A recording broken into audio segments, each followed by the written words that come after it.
ভারতবর্ষের একজন বড় কবি ছিলেন। আল্লামা ইকবাল বলেছেন, জু সমঝ মে আ গই ও ফির খোদা কিউ কর হুয়া। যাকে আপনার বিবেক দিয়ে ক্যাপচার করে ফেলতে পেরেছেন, আয়ত্ত করে ফেলতে পেরেছেন, সে আবার আল্লাহ হলো কিভাবে? আল্লাহ তো সে অসীম সত্তার নাম, যে অসীম সত্তাকে আপনার আমার বিবেক দিয়ে, আমার বুদ্ধি দিয়ে তার সকল আদেশ নিষেধের, সকল তত্ত্বের যৌক্তিকতা আমরা ধরতে পারবো না। এটাই তো আল্লাহর অসীমত্বের পরিচয়। একজন অধীনস্থ যদি একজন মালিকের সকল কাজের, সকল পলিসির যৌক্তিকতা তার মাথায় না ধরে, হতে পারে না। কোম্পানির মালিক আর কোম্পানির একজন ড্রাইভার। এখানে আমার বড় ভাই ডাক্তার মহিউদ্দিন ভাই আছেন, এত বড় প্রতিষ্ঠানের মালিক, এতগুলো মেডিকেল কলেজ, এতগুলো মানুষ তার কাজ করে। এখন উনি যদি ওনার একজন সাধারণ কর্মচারীকে বলেন এই জিনিসটা অমুক জায়গা দিয়ে আসো, ওইটা অমুক জায়গা নিয়ে আসো, সে যদি বলে স্যার কেন করব, যদি বলে যে অমুক রেটে দিয়ে আসো, স্যার কেন দিয়ে আসবো, কথায় কথা যদি সে স্যার কেন বলে, তাহলে এই মায়ের খাওয়ার উপযুক্ত হবে কি হবে না? কেন মায়ের খাওয়া উপযুক্ত হবে বলেন তো? আরে মিয়া, আমার সব কেন যদি তুমি বুঝে যাইতা, তাহলে তুমি তো ডাক্তার মহিউদ্দিন হয়ে যেতা, তাহলে তুমি তো আকিস গ্রুপের চেয়ারম্যান হয়ে যেতা, তাহলে তুমি তো শত শত হাজার হাজার কোটি টাকা বিজনেস করতে পারতা।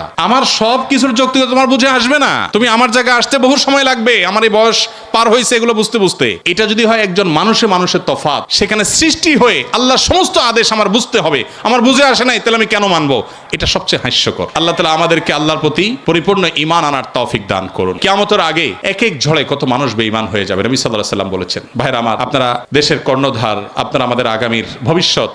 আমি আবারও আপনাদেরকে বলবো, প্লিজ ওয়াজ নির্ভর ধর্ম পালন নয়, কোরআন এবং হাদিস থেকে জ্ঞান অর্জন করুন। শুধুমাত্র মুখস্থ বাণী নয়, শুধুমাত্র মোটিভেশন বা অনুপ্রেরণামূলক বক্তব্য নয়, কোরআন এবং হাদিসের পাতা খুলুন। আমি খুব আনন্দিত হই যখন দেখি ইউরোপে, আমেরিকাতে, জাপানে, কোরিয়াতে, বিভিন্ন দেশে আমাদের বুয়েটের, কুয়েটের, চুয়েটের, ডুয়েটের ভাইরা সেসব জায়গাতে ইসলাম নিয়ে এত চমৎকার ভাবে গবেষণা করছেন, পড়াশোনা করছেন, স্টাডি সার্কেল করছেন, ইসলাম বিভিন্ন অর্গানাইজেশন খুলছেন, ভালো ভালো কাজ করছেন। আমার বুকটা ভরে ওঠে। আমি ঈর্ষান্বিত হই যে আমি গতানুগতিক মাদ্রাসা পড়ুয়া হয়েও জান্নাতের দৌড়ে, ইসলাম প্রচারের দৌড়ে কোনো ক্ষেত্রে মনে হয় আমার এই সমস্ত ভাইরা অনেকে আমার চেয়ে এগিয়ে আছে। আজকে আপনারা যারা আমার কথা শুনছেন, আমি আপনাদের সবাইকে, আমার বোনরা যারা আমার পর্দার আড়াল থেকে আমার কথা শুনছেন, আপনাদের সবাইকে আমাদের আহ্বান রাখতে চাই, আপনি বাঘের বাচ্চা মুসলমান, আপনি ওমর রাদিয়াল্লাহু তাআলার সন্তান, আবু বকরের সন্তান, আপনি স্পেন বিজয়ী তারেক বিন জিয়াদের সন্তান। মেডিকেল সায়েন্স থেকে নিয়ে কোরআনিক সায়েন্স পর্যন্ত এমন কোন সেক্টর না যে সেক্টরে মুসলমানদের সোনালী অতীত ছিল না। সেটিকে উদ্ধার করবার জন্য আপনার নিজেকে আগে আপনার ইসলামটা বুঝতে হবে। আপনি বুঝে শুনে পড়াশোনা করে মুসলমান হতে হবে। সেই চেষ্টাটা আপনারা করবেন, সে আমার আহ্বান রইল।